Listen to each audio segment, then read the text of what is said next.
السلام علیکم دوستو، میں ہوں اسلم عالم اور آپ دیکھ رہے ہیں گلف ایکسپرٹ۔ قطر کی کچھ تازہ ترین اپڈیٹس کے ساتھ حاضر ہوں۔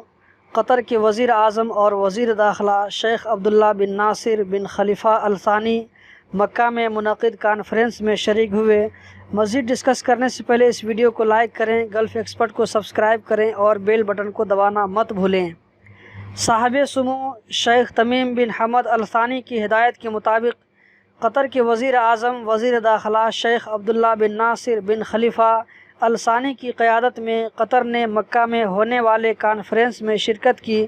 کانفرنس میں قطر کی شرکت سے واضح طور پر اشارہ ملتا ہے کہ قطر اپنے آپسی اختلافات کو بھلا کر ہمیشہ قومی و ملی مفادات کے لیے کوشش کرتا ہے۔ اس موقع پر خادم حرمین شریفین شاہ سلمان بن عبدالعزیز آل سعود نے کہا کہ سعودی عرب ہمیشہ اس خطے میں امن اور سلامتی چاہتا ہے اور جنگ کی لعنت سے بچنا چاہتا ہے۔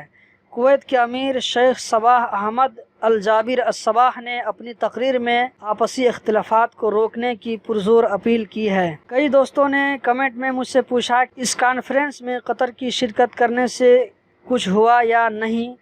تو دوستو، یہ ایک سیاسی مسئلہ ہے جو ایک دن میں نہیں سلجھ سکتا۔ 2 سالوں کے اندر یہ پہلا موقع ہے کہ سعودی نے قطر کو دعوت دیا اور قطر کی طرف سے کوئی وفد سعودی گیا ہو۔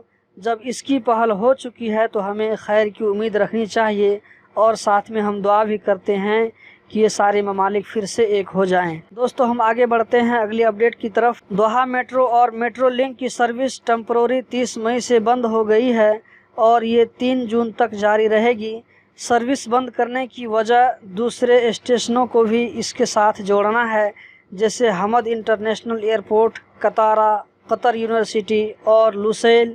ان سب اسٹیشنوں کو بھی شامل کیا جائے گا اور یہ سروس پھر سے اوپن ہو جائے گی پہلے کی طرح 4 جون سے صبح 6 بجے سے رات 11 بجے تک۔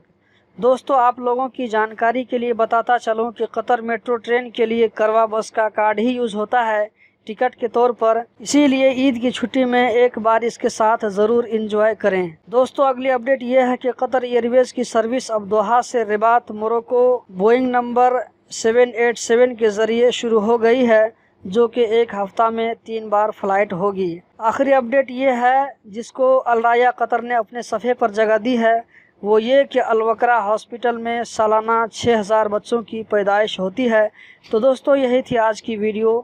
اسی طرح کی تازہ ترین اپڈیٹس، رول اور ریگولیشن سے باخبر رہنے کے لیے اس چینل کو سبسکرائب کریں اور ساتھ میں بیل بٹن کو بھی آن کر لیں تاکہ نئی آنے والی ویڈیو کی نوٹیفیکیشن آپ کو برابر ملتی رہے۔